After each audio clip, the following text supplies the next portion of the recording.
Hello there. If you're new here, I decided to ride my motorbike around the planet, starting in Sydney. I left on my birthday and skedaddled all the way across the country until I got to Perth, where I chucked my bike in a box and threw it to Cape Town, where I got stuck in a port for 3 weeks. After that, I made my way to Botswana, befriended an Italian, as well as some elephants, on my way through lion-infested lands, on my way towards the Zambia border.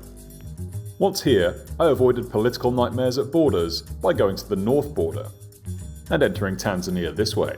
After several questionable news reports, and illegally riding my bike as high up Mount Kilimanjaro as I thought was possible, I made my way to Kenya, where my bike was promptly held to ransom by some really crap shipping company. My trip had to end. Or did it? Thanks to my marvellous YouTube community, I made a video complaining, and my trip was able to continue, thanks to the internet. No thanks to this crap shipping company. Anyway, 9 whole months later, my trip continued from Dubai. Only this time I was in a rush, because that aforementioned really crap shipping company, they messed up their end of the bargain, which meant that my carnet wouldn't have expired if I'd stayed any longer than I did. After making my way to the Saudi Arabia border, flying by Bahrain to bump into a Jeff, having my drone snatched at the border because apparently it's illegal to have one in Saudi, and then entering Kuwait to stay with my marvellous friends, I eventually landed in Iraq, where I encountered the ice cream bros before heading towards Turkey. And in the last episode, I entered my first European country of this trip, before riding my bike through several kilometers of underground abandoned military base. I present to you the last episode in this little series, where I finally make it to England. Or do I? Yes. Wow, I'm in a car, not a bike. Isn't that amazing? Anyway, the last video actually got some views, which is different for my channel. And this is because Itchy Boots made a post about me. Isn't that wonderful? So welcome Itchy Booters and Norley. So what does this tell you? Even the biggest channels have their guilty pleasures. This is the last episode. Let's go.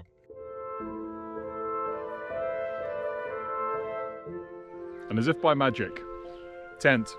Now it looks all nice from here, but it's going to get more gloomy as we go in. Look at all that. There's a meme I could use here. Ollie? It's gonna rain! Yes, it is. This is the alternate ending. It didn't rain. It was a marvellous day, and a joyous evening was had by all. Me. Luckily, you didn't see the other ending. Anyway, today's plan is to get as close to Germany as I can. I'll probably end up going through Slovenia and then entering Austria. And then who knows if I'll make it all the way through Austria today, because I think I have to go over the mountains. So whether I camp at the bottom of the mountains and then go over the mountains the next day just to sort of make sure I'm not camping on top of a snowy mountain at night. Yeah. So Nurburgring is the next major landmark that I'm going to stop at. Let's see if I can get out of here easily. Yes, we're finally underway on this episode. About bloody time. And I'm going to take this opportunity to apologise to Slovenia. Now, even though it's the neighbouring country of Croatia, and there's no real way into Austria without passing through Slovenia, unfortunately, I was leaving Slovenia before I'd even got over the fact that I'd entered Slovenia. It's quite a small country, in case you hadn't guessed. Anyway, apologies Slovenia. Here's some stuff to try and make you look cool. Up in the pit!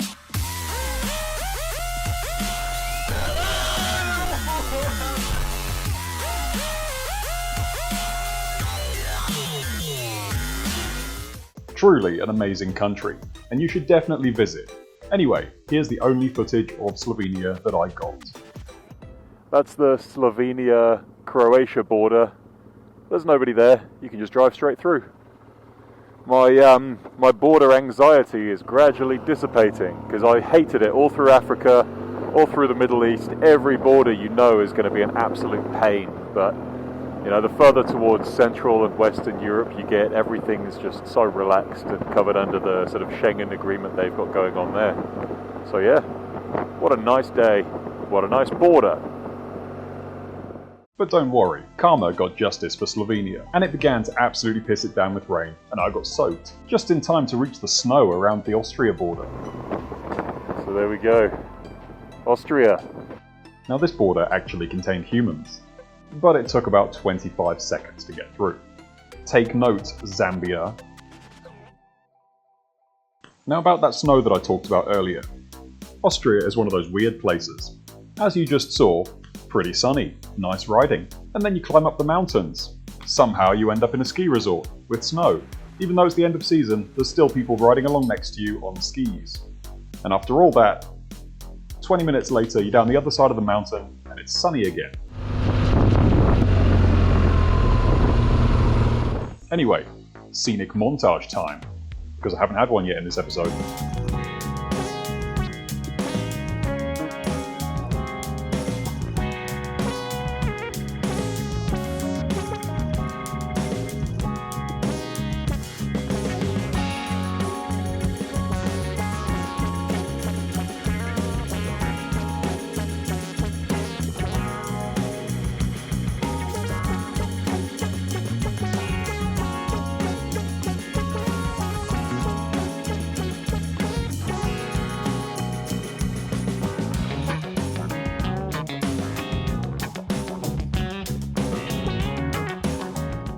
And this is where I'm finding out how good it is to have a heated grip.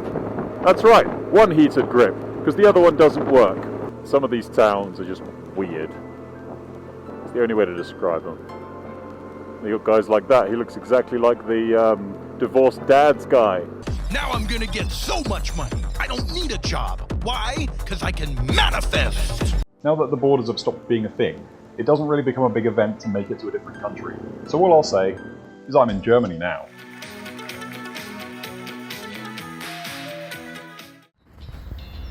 What a gloriously aesthetic viewing angle. But I'm here. And tomorrow I'm going to be on the Nurburgring, because I kind of have to rush there. Because it's shitty weather right now, and it's going to be shitty weather 2 days from now, so the only time I'm going to be able to do it is tomorrow. So tomorrow will be an early morning. I've got to go about 4.5 hours to get to the Nurburgring, and then check into the hotel, and then go racing. On the most suitable race bike you've ever seen. Hey, MAB guy, up here, up here. Yes, it's still me. You found me again.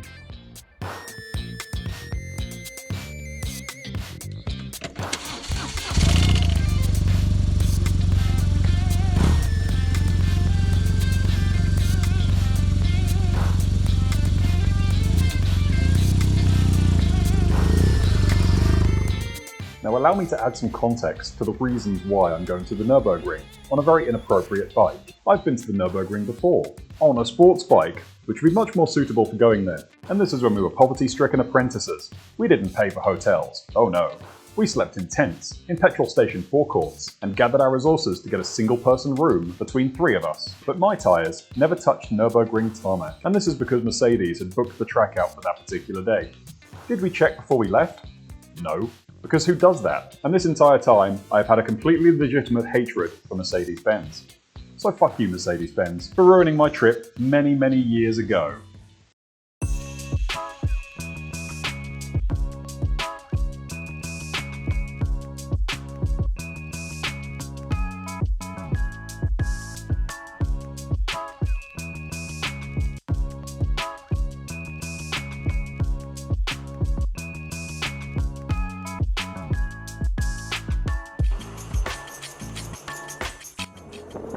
Let's see what the Nurburgring has in store.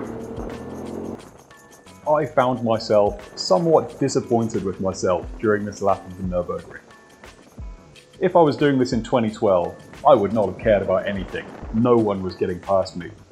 But all I'm thinking in my mind is, half my engine oil is leaking out. If I crash, I fail. The recovery costs. And all these old man things that younger people don't bother with. Plus it gives me an excuse to justify why I'm being overtaken all the time. Well, I think I'm going to be keeping up with those guys somehow. Seeing as my top speed's like 160.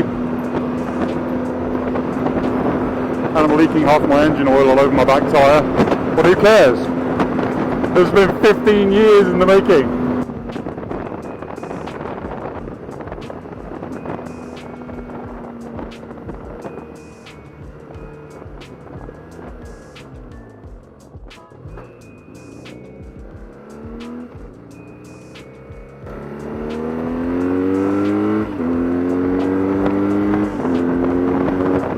stacked it in front of like 30 people. At least I'm faster than someone. Now, although the flap on the collar of my jacket did its best to hide my shame, this is the worst moment of my Nurburgring lap. I got easily passed by a Volkswagen Polo, and it was probably the 1 litre, not even the 1.3. Fucking hell. Can't believe that. We were so unbelievably disappointed when we couldn't ride this 15 years ago. It's fucking fantastic. Yes, it was. And on a side note, it was nice to finally get some closure of the Nurburgring. And let's be honest, it's not every day you see a 250 kilo bike with a tent strapped to the back of it going on a racetrack or a toll road. So brace yourselves, kids, for one of the only legitimate Nurburgring stickers you're ever going to see in New South Wales. Because you see them all the time on little Volkswagen Golfs, or Polos for that matter. Not that I'm bitter or anything. I'm in France. That means it's time to fix things. Not ideal.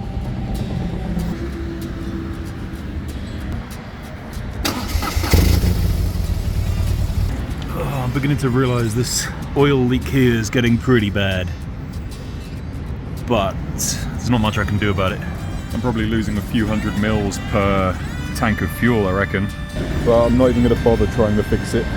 Just going to stock up on some dead dinosaurs. And then just hope that I can put the oil in as fast as it's coming out. Because I'm like, what, 700 kilometres from the end? I just can't be bothered fixing stuff, to be honest. And because of the rules of the world, I'm going to live to regret what I just said. This is all I have to say about France. If you like toll roads, go to France. This is France.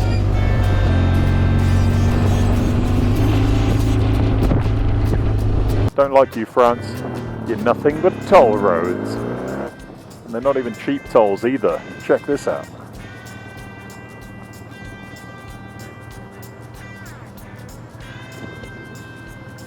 How much you gonna steal from me? $4.50. It's like $9 or something. You bastards. You little cheese and perfume loving bastards. At this point, I've definitely had enough of toll roads, so I escaped them to go and find a campsite. Didn't know where one was, so I just found one. The most slippery little muddy track I've ever seen in my life. However, stalls.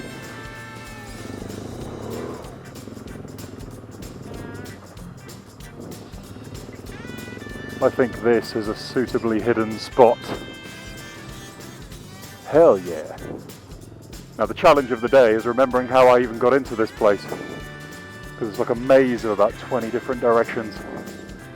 The second challenge is not stalling. And the third challenge is not breaking my bike by dropping it because it's so bloody slippery. Oh, there we go, there's some old tracks. So I've obviously slithered through here. I also feel like a bit of a spy. Because I'm just off the corner of some farmer's field. There's no road there or anything, but yes. Well, sadly, I think this signifies one of the last days of the trip. Because tomorrow at about 3 PM, I'm going to be getting on that ferry that takes me to England. And to be honest, I'm not excited to go there. I just want to carry on riding my bike around the world like a selfish, obnoxious idiot. But realistically, that can't happen because life goes on and people need to do things to make a living. But anyway, tomorrow I'll visit the Normandy landings thing because that interests me quite a bit. And then I'll be on the ferry. And then there'll be some England shenanigans, and that'll be it. However, you know what this calls for. Another excessively over-the-top roadside sandwich. And what would France be without a baguette? Pre-cut as well. What is this magic? Bit of mystery cucumber stuff. This is gonna go everywhere. Yep, already has. Now I have ominous white stains in my groin. Oh my god, just get on the bread. I wish they'd invent something to hold food while you prepare things on it. Right, so I'm calling this sandwich Laziness Le Special, because it sounds French And it's the product of laziness, because I literally couldn't be bothered to get up off my arse and get a knife to open things properly. And cut cheese, so it's torn off with my hands, but it's going to be delicious, so shut up. I was right.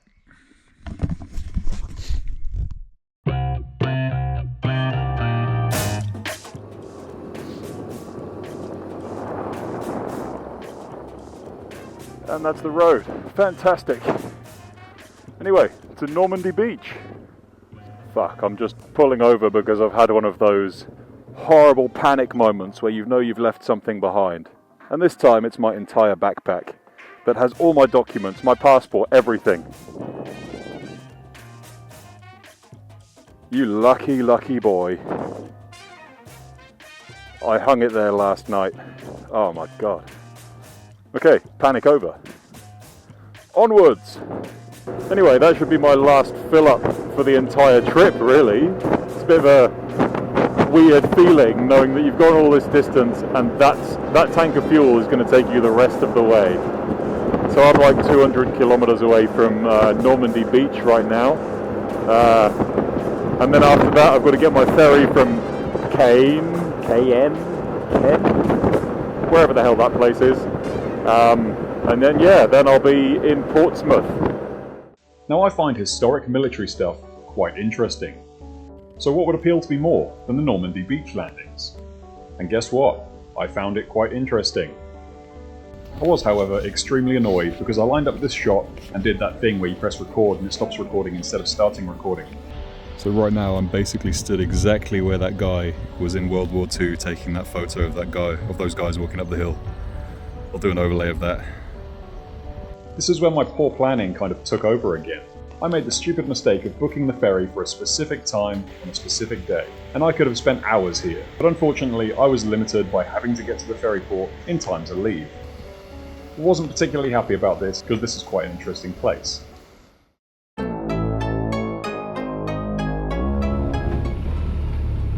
Now, the ferry is something that really surprised me. The amount of really well-travelled, decent people I met who were coming there on their bikes was absolutely excellent. And over the 6 hours that it took to get from A to B, everyone I met was bloody fantastic. It was almost a shame to leave, because we know what England's like. Guess what, nobody? I'm in England. Again. And I'm still trying to figure out if it feels good to be back. And this is going to be a weird experience. After so long riding on the wrong side of the road, I'm going to have to get used to riding on the right side of the road again. Oh, this is going to be weird. So we're in miles an hour now. What's 50? 50 is like 90, isn't it? Who knows? Anyway, to a hotel and sort out all my horrors tomorrow. 60 is 100. And then tomorrow is the last day of this trip. What the fuck? I'm at two minds, really. I really don't want this trip to end. I've had the best bloody time of my life. But there will be others, so I'm not too fussed. So here's a topic of interest that might interest some people who are actually planning on travelling to the UK. And this involves insurance. It's one of those things that you can't ride without. And I have spent the last 2 days trying to figure it out, to find someone who's going to insure me for the 2 weeks that I'm going to be here.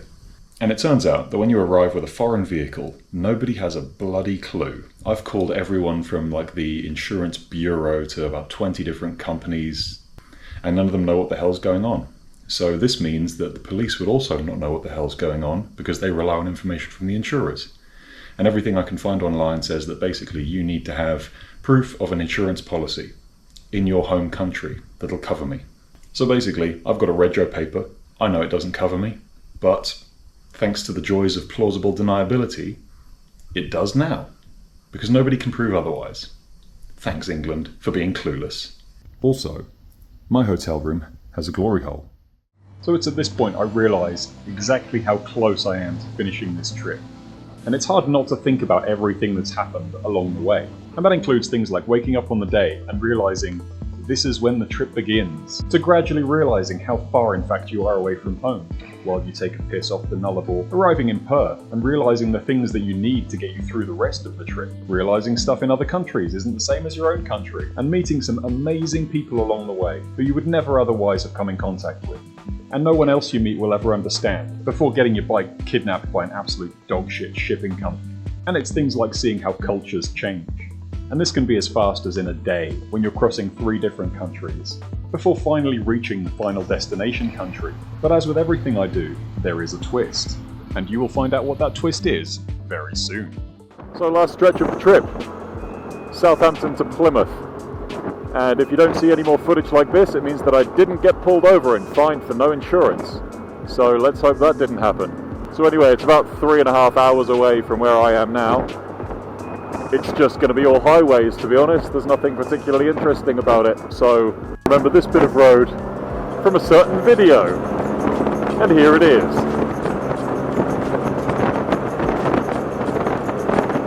Now I wonder who that hooligan was. Now my original ending for this trip was going to be Captain Jasper's on the Barbican in Plymouth. Not because it's good, it's actually a bit of a shithole, but mostly because I find it a little bit sentimental. Some might say this is an anticlimax, but it's my travel video, so get over it. All I will say is try your best to envisage the feeling of this moment right here, because there's no way I'm good enough at video editing to portray that properly. Anyway, about that plot twist I told you about earlier. Plot twist indeed. The truth is, you haven't seen anyone yet, have you? Why would I drive to a country all by myself and not even bother meeting up with anyone there? Well, the truth is, when I was in Kane, still can't pronounce it, I completely fucked up. Because I had not intended to tell my mother that I was coming, and then I accidentally messaged her. And usually she's one of these people that will leave you on the 2 ticks for days. But no, not this time. This time was blue ticks immediately. So I had to come up with an absolute bullshit story to explain why I was saying that I was about to get on a ferry. So at this point in time, I'm in Tasmania. Let's see how that pans out. So this is the part of the exercise where there are no second chances. I get one shot at this, and one shot only. I haven't been back to England for 10 years now, and my mum doesn't know that I'm coming. So let's see what she's doing. How can I do this? I've got to find a way to put this in my helmet. Okay. Oh, you know, pretty average. Hello? Hello? Yeah? Can you hear me? Why, what happened?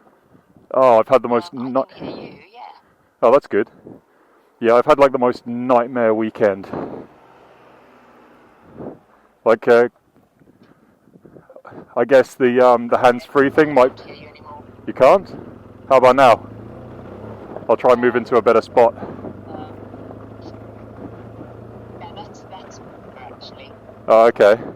But yeah, I told you I was in Tasmania, right? Yeah. Yeah. And then it all went quiet, so I was thinking, oh my god, what's happened? Yeah, quiet for a good reason. And there's a chance that my car is just completely dead.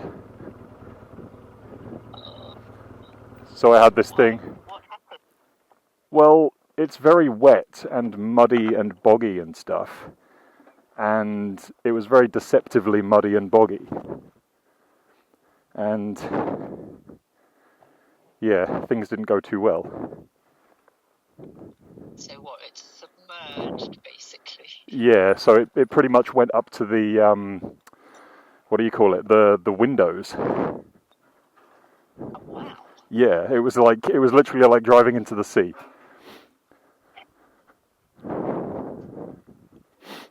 So how come the boy who's going, don't drive on that wet bit of sand, goes and does that to his car? Well, because you basically caused me to have to replace a clutch, didn't you? So don't go giving me that nonsense.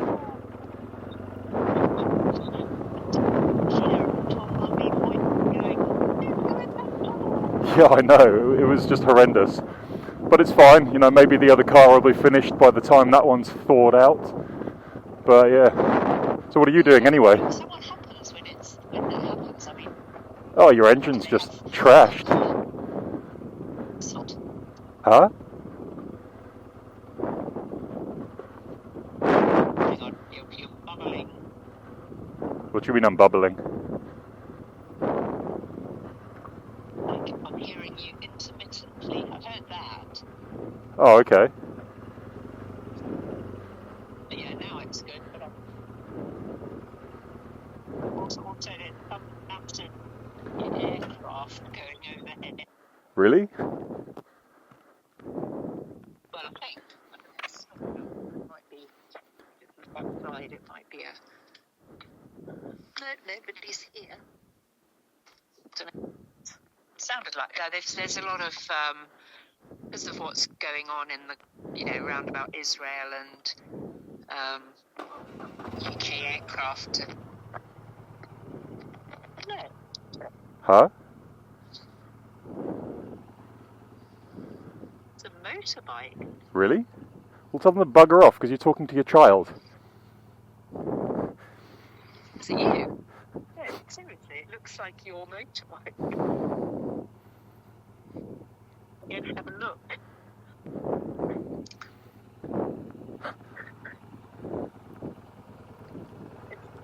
It looks like an off-road motorbike with like boxes, like your bike. Well, maybe it is. How emotional.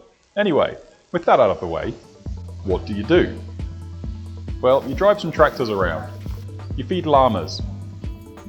You spend a bit of time hanging out with your mates who you haven't seen for over a decade. Ride incredibly fast through tiny little windy country lanes. Do some more stuff with tractors. Chase your mum around with a tractor. Burn things. And sheep. And then you have to ask yourself, how the bloody hell am I getting home?